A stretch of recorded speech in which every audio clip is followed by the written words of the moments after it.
ಜಮೀರ್ ನಿರ್ಗಮಿಸಿದ ಬಳಿಕ ಸಿಎಂ ನಿವಾಸಕ್ಕೆ ಬಿಆರ್ ಪಾಟೀಲ್ ಆಗಮಿಸಿದ್ದಾರೆ. ಬಿಆರ್ ಪಾಟೀಲ್ ಜೊತೆ CM pin to pin meeting. ಮುಖ್ಯಮಂತ್ರಿ ಸಿಎಂ ಸಿದ್ದರಾಮಯ್ಯಗೆ ಬಿಆರ್ ಪಾಟೀಲ್ ಮಾಹಿತಿಯನ್ನ ನೀಡಿದ್ರಾ ಹೇಗೆ ಅಂತ, ವಸತಿ ಇಲಾಖೆಯಲ್ಲಿ ಆಗುತ್ತಿರೋ ಭ್ರಷ್ಟಾಚಾರದ ಬಗ್ಗೆ ಪಿನ್ ಟು ಪಿನ್ ಮಾಹಿತಿಯನ್ನ ನೀಡಿದ್ರಾ ಅಂತ ಸಿಎಂಗೂ ಆಡಿಯೋವನ್ನ ಕೇಳಿಸಿದ್ದಾರಂತೆ ಶಾಸಕ ಬಿಆರ್ ಪಾಟೀಲ್. ಸಿಎಂ ಜೊತೆ ಚರ್ಚಿಸಿ ಪ್ರತಿಕ್ರಿಯೆಯನ್ನ ನೀಡದೆ ಪಾಟೀಲ್ ಅವರು ಹೊರಟಿದ್ದಾರೆ ಅಲ್ಲಿಂದ. ಬಹಿರಂಗ ಹೇಳಿಕೆ ನೀಡದಂತೆ ಪಾಟೀಲ್ಗೆ ಸಿಎಂ ಸಿದ್ದರಾಮಯ್ಯನವರು ತಾಕೀತು ಮಾಡಿದ್ರೇನೋ ಗೊತ್ತಿಲ್ಲ ಮೀಟಿಂಗ್ನಲ್ಲಿ.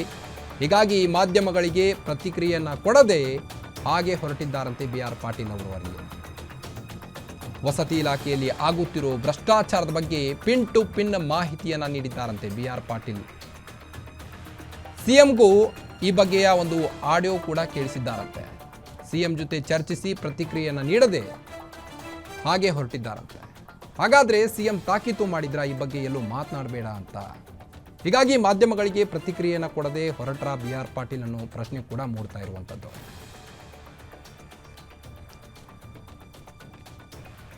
ಈ ಹಿಂದೆ ಈ ಬಗ್ಗೆ ಸಿಎಂ ಕರೆದರೂ ಕೂಡ ಬಿಆರ್ ಪಾಟೀಲ್ ಅವರು ಮೊದಲಿಗೆ ಭೇಟಿ ಆಗಿರಲಿಲ್ಲ. ಜೂನ್ 25ರಂದು ಈ ಬಗ್ಗೆ ಮಾತಾಡೋಣ ಬನ್ನಿ ಅಂತ ಕರೆದರೂ ಕೂಡ ಮೊದಲಿಗೆ ಬಿಆರ್ ಪಾಟೀಲ್ ಅವರು ನೇರವಾಗಿ ಹೋಗಿದ್ದು DCM DK ಶಿವಕುಮಾರ್ ಅವರ ಹತ್ತಿರ. ಅದಾದ ನಂತರ ಜಮೀರ್ ಅವರು ಯಾವಾಗ ಸಿಎಂ ನಿವಾಸದಿಂದ ನಿರ್ಗಮಿಸ್ತಾರೋ ಆ ಬಳಿಕ ಬಿಆರ್ ಪಾಟೀಲ್ ಅವರು ಸಿಎಂ ಅವರ ಕಡೆಗೆ ಹೋಗಿ ಈ ಬಗ್ಗೆ ಒಂದು ಪಿನ್ ಟು ಪಿನ್ ಮಾಹಿತಿಯನ್ನು ನೀಡಿದ್ದಾರೆ. ಮುಖ್ಯಮಂತ್ರಿ ಸಿಎಂ ಸಿದ್ದರಾಮಯ್ಯಗೆ ಈ ಬಗ್ಗೆ ಮಾಹಿತಿಯನ್ನು ಕೂಡ ನೀಡಿರುವಂಥದ್ದು. ಇನ್ನು ವಸತಿ ಇಲಾಖೆಯಲ್ಲಿ ಆಗುತ್ತಿರೋ ಭ್ರಷ್ಟಾಚಾರದ ಬಗ್ಗೆ ಮಾಹಿತಿಯನ್ನು ನೀಡಿದ್ದಾರಂತೆ ಬಿಆರ್ ಪಾಟೀಲ್ ಅವರು. ಬಹಿರಂಗ ಹೇಳಿಕೆ ನೀಡದಂತೆ ಸಿದ್ದರಾಮಯ್ಯನವರು ತಾಕೀತು ನೀಡಿದ್ರಾ ಹೇಗೆ ಅಂತ. ಹೀಗಾಗಿ ಮಾಧ್ಯಮಗಳಿಗೆ ಯಾವುದೇ ರೀತಿ ಪ್ರತಿಕ್ರಿಯೆಯನ್ನು ಕೊಡದೆ ಹಾಗೆ ಬಿಆರ್ ಪಾಟೀಲ್ ಅವರು ಹೊರಟಿದ್ದಾರೆ ಸಿಎಂ ಮನೆಯಿಂದ.